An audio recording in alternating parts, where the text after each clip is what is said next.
Bonjour à tous et bienvenue dans Mardi Méditation de l'Église du Nazaréen du Mont Vanté. Si vous n'êtes pas encore abonné, je vous invite à le faire et à cliquer aussi sur la petite cloche pour recevoir les notifications. Et puis vous pouvez également liker les vidéos que vous avez aimées et puis les partager, pourquoi pas. Voilà, prions ensemble.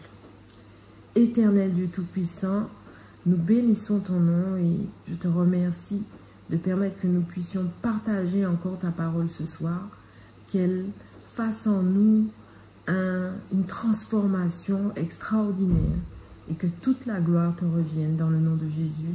Amen. Il y a une chanson que j'écoute en ce moment, que j'écoute souvent d'ailleurs, qui s'appelle « Là dans le feu ». Donc c'est une chanson que vous allez pouvoir retrouver. Il y a plusieurs versions. Et moi, j'écoute la version de Hillsong. Cette chanson dit qu'il était avec moi dans le feu, qu'il est avec moi dans le feu et qu'il sera encore avec moi dans le feu. Peu importe ce que je vis aujourd'hui, peu importe les choses par lesquelles je passe aujourd'hui, il sera là et je m'en réjouis. Ce soir, je vais vous parler de feu. Que représente le feu pour toi? Lisons ensemble Daniel 3, du verset 15 au verset 27. Vous connaissez certainement l'histoire de la fournaise ardente, sinon je vous invite à lire tout le chapitre 3. Et juste avant notre passage, en fait, l'histoire raconte que les 3 amis de Daniel avaient été nommés intendants du royaume et que le roi Nebuchadnezzar, suite à l'interprétation de son rêve par Daniel, il avait décidé de faire une immense statue devant laquelle tout le peuple devrait se prosterner à chaque fois qu'ils entendraient retentir le son des instruments. Sauf que Shadrach, Meshach et Abednego refusaient de se prosterner devant cette statue. Et donc les satrapes et tous les autres qui étaient autour du roi sont allés lui rapporter les faits.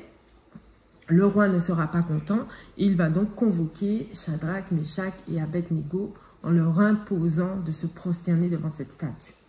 Et donc verset 15, « Maintenant, tenez-vous prêts.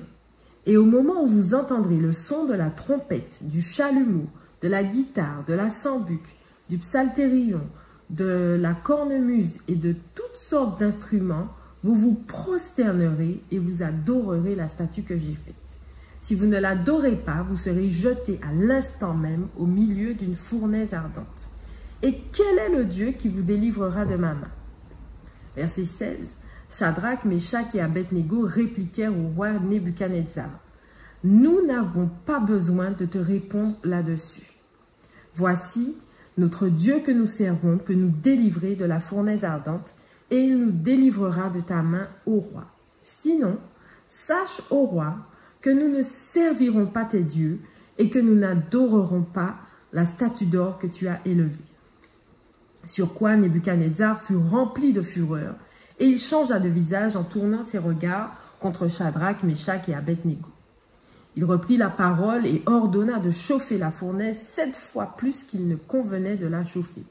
Puis, il commanda à quelques-uns de ses plus vigoureux soldats de son armée de lier Shadrach, Meshach et Abednego et de les jeter dans la fournaise ardente. Ces hommes furent liés avec leurs caleçons, leurs tuniques, leurs manteaux et leurs autres vêtements et jetés au milieu de la fournaise ardente. Comme l'ordre du roi était sévère et que la fournaise était extraordinairement chauffée, la flamme tua les hommes qui avaient jeté Shadrach, Meshach et Abednego.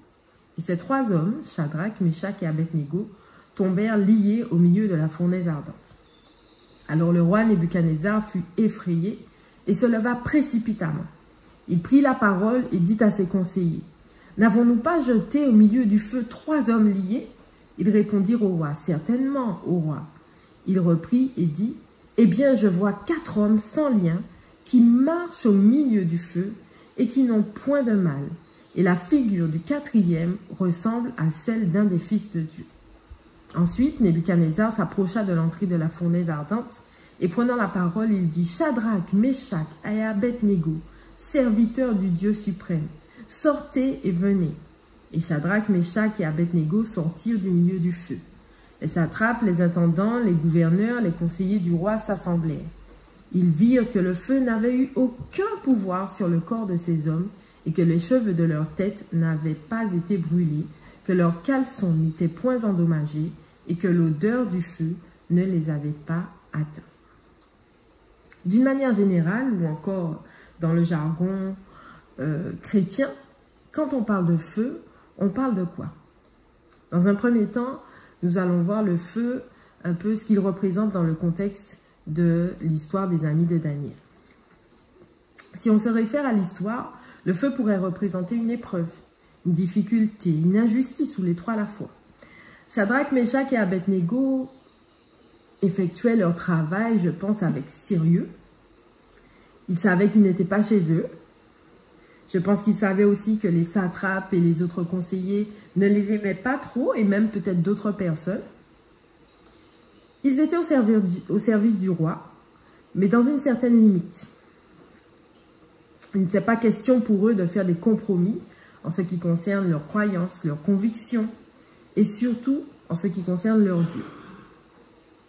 Je pense aussi qu'ils savaient qu'il y avait une sanction pour ceux qui refusaient d'obéir aux décrets et aux ordres du roi. Je pense qu'ils étaient au courant des lois du royaume, mais ils étaient fermes. Ils étaient fermes. Ils ont dit au roi, fais ce que tu as à faire, mais nous n'allons pas nous prosterner devant cette statue. Ce n'était pas de la rébellion, c'était de la foi. Quelquefois, pour éviter le feu, on fait des compromis. On va dans le même sens que les autres. On se fond dans la masse, puis on dit, bon, Seigneur, pardon. Mais je crois que Dieu veut nous apprendre à faire face au feu, en restant ferme dans nos sentiments pour lui, sans compromis. Dieu nous pardonne souvent, mais j'ai l'impression qu'il veut ne plus avoir à le faire, parce qu'on grandit, parce qu'on le connaît mieux et plus, et que du coup, on n'a plus besoin de faire de compromis. On se positionne, et on sait que si le feu arrive, eh ben, il est là, dans le feu. De toute façon, le feu arrive toujours à un moment ou un autre. Et tant que nous serons ici-bas, ben, il y aura, j'ai envie de dire, des incendies. Parce qu'on fait des mauvais choix, parce qu'on ne nous aime pas, parce que l'ennemi et ses démons sont à l'œuvre, parce qu'on va à contre-courant des autres, parce que Dieu a un plan, parce que. Et des fois, ce sont des petits départs de flammes. Mais d'autres fois, ben, c'est toute Kaila qui a brûlé. C'est toute la maison qui brûle, en fait. Et pour les amis de Daniel, la fournaise était chauffée 7 fois plus qu'il ne faudrait. Ça peut être au niveau des enfants, du couple. Et puis derrière, il y a la maladie et la voiture qui tombe en panne, et les finances, la persécution, le harcèlement, des problèmes avec la famille, les collègues, et ça continue. Est-ce que tu sais que Dieu peut éteindre le feu? Il peut dire juste un mot, ou bien alors juste un souffle, et il éteint le feu. Mais ça, il va le faire quand tu es jeune dans la foi, souvent. Mais après, il peut aussi le faire. Mais très souvent, il veut te faire vivre une autre expérience. Une expérience plus surnaturelle, plus profonde. Alors, il permet que tu sois dans le feu et que tu réalises enfin qu'il est dans le feu. Alors, tu vas appréhender autrement le prochain feu. Parce que tu vas te souvenir qu'il était dans le feu avec toi. Et donc, il sera à nouveau dans le feu avec toi. Et puis, au prochain feu, tu vas réaliser que tes vêtements ne sont même pas brûlés. Et au prochain feu, que tu n'as même pas l'odeur du feu sur toi. Ça ne veut pas dire que les épreuves n'entraîneront pas de conséquences dans ta vie. J'ai envie de dire que plus le feu sera chaud, et plus les bouleversements dans ta vie seront importants. Mais ces bouleversements n'auront pas le même impact sur toi. Alléluia! Ça veut dire que tu vas grandir et que tu vas rentrer dans une autre dimension avec Dieu.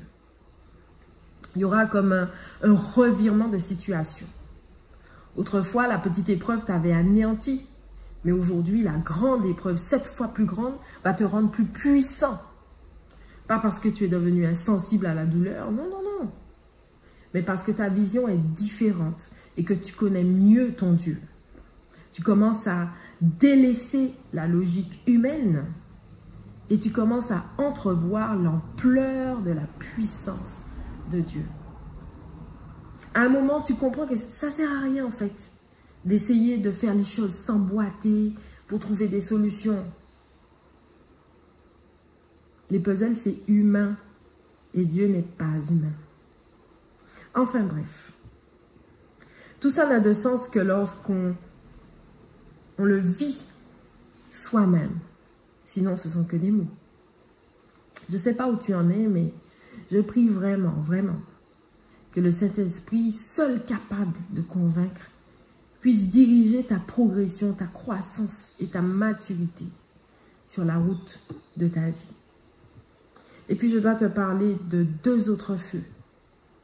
Il y a le feu qui est infiniment plus puissant en tout point que tous les feux que tu auras à affronter sur terre et qui se manifeste de plusieurs façons pour ta victoire. Il peut être une protection lorsqu'il t'entoure. Il peut être un guide comme la colonne de feu qui accompagnait et qui guidait le peuple d'Israël. Il peut être dévorant pour consumer tes ennemis et mieux encore, il peut t'embraser et te remplir de sa puissance. Et que sur ton passage, les gens soient bénis, les gens soient guéris. Il peut brûler en toi tout ce qui te paraît irréversible. Si tu te positionnes en offrande volontaire devant lui. Et là, c'est le feu divin, 3 en 1. Feu de Dieu, feu de Jésus, feu du Saint-Esprit. Et il est à ta disposition. Est-ce que je le dis? Récupère-le. Et puis, il y a le feu de l'étang de feu. Celui qui était à la base exclusivement réservé à Satan et ses démons, mais qui malheureusement est aujourd'hui aussi réservé à ceux qui n'auront pas cru. Apocalypse 20, verset 15 dit « Quiconque ne fut pas trouvé écrit dans le livre de vie fut jeté dans l'étang de feu. » Le sort de Satan est déjà scellé, mais tu peux encore agir pour le tien en acceptant Christ comme Sauveur et Seigneur. Le dernier refrain de la chanson dont j'ai parlé au début dit « Il sera avec moi dans le feu, là à mes côtés. Il sera présent dans la tempête, apaisant les mers. Et s'il m'arrive un jour d'oublier ta bonté envers moi, je me réjouirai même dans l'épreuve, car je sais que tu es là. Je me réjouirai même dans l'épreuve, car je sais que tu es là. Je me réjouirai même dans l'épreuve, car je sais que tu es là. Je t'invite pas à le dire. Si tu t'en sens pas capable aujourd'hui, ça ne sert à rien de le dire. Mais je prie vraiment que le feu de Dieu t'embrase par son esprit et grâce à la victoire remportée par Christ à la croix, afin que tu entres dans une autre dimension de maturité, d'obéissance et de foi. Pas pour faire semblant de te réjouir dans l'épreuve, ni non plus pour t'aider psychologiquement à subir les épreuves, mais pour commencer à comprendre à quel point ton Dieu t'aime. Prions. Dieu de toute grâce, il est vrai que tu nous aimes d'un amour infini. Et souvent, nous ne réalisons pas à quel point. Tu as tout prévu, tu as tout pourvu.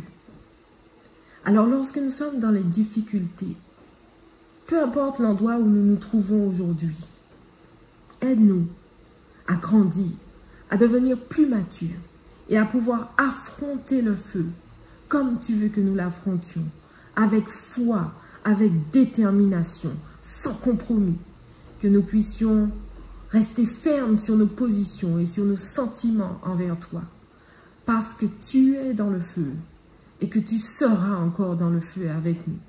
Tu es le Dieu tout-puissant et nous mettons toute notre foi en toi, parce que c'est toi qui nous rend puissants et victorieux. Que la gloire te revienne en tout temps. Merci pour le feu que tu es. Embrase-nous, remplis-nous et aide-nous encore à aller de l'avant Nous refusons de stagner, nous refusons de reculer, mais nous voulons avancer et grandir avec toi. Au nom de Jésus-Christ, je t'ai prié.